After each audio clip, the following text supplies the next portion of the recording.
Здравейте, време е да ви запознаем с няколко интересни факта за детски център Тутраканче, така че заповядайте. Първи интересен факт – работното ни време, а то е именно всеки ден. Готови сме да отворим специално за вас детски център, само с предварителна заявка. Разбира се, през останалото време, събота и неделя сме цели 12 часа на ваше разположение, така че възползвайте се.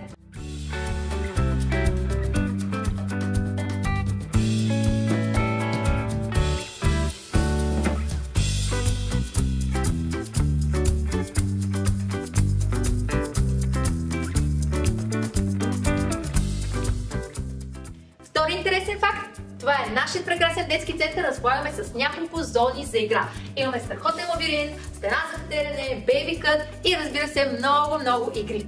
Трети интересен факт. Това е Нели, нашата колежка, която ще забавлява вашите деца тук в детски център Тутраканче всеки един ден. Да, между другото интересен факт е, че може да си оставите детето, да отидете да си свършите работа, а тя ще се погрижи да се чувства комфортно и да му бъде интересно за няколко часа тук при нас.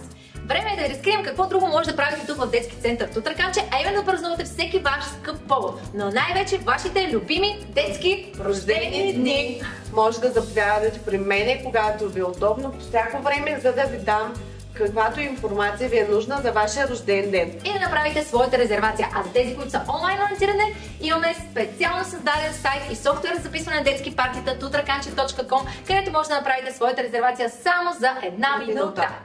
Имам въпрос. Вярно ли е, че при нас е толкова скъпо да си празнуваш рождения ден? Не, точно така. Знаете ли, че всъщност ако си изберете аниматор и празнувате при нас, той ви е на половин цена. А знаете ли още, че във всяка краса получавате бонус към нея? И още нещо. Ако празнувате при нас рождения си ден, получавате бонус изненада подарък за рожденика и също така ще можете ви да си донесете кетеринг, както и да определите броя на гостите, които искате да присъстват и на децата и сами с определяне предварително на вашия бюджет да си направите един страхотен рожден ден. А знаете ли, че правим тематични партита всеки месец? Точно така. Даже между другото след няколко минутки започваме с нашото Face Patrol Party, вече мина пижаменото. Следете нашата Facebook страничка, разбира се и тук на място винаги в детския център има актуална информация, така че не пропускайте да се включите. А лятото ще имаме дори и детски академии.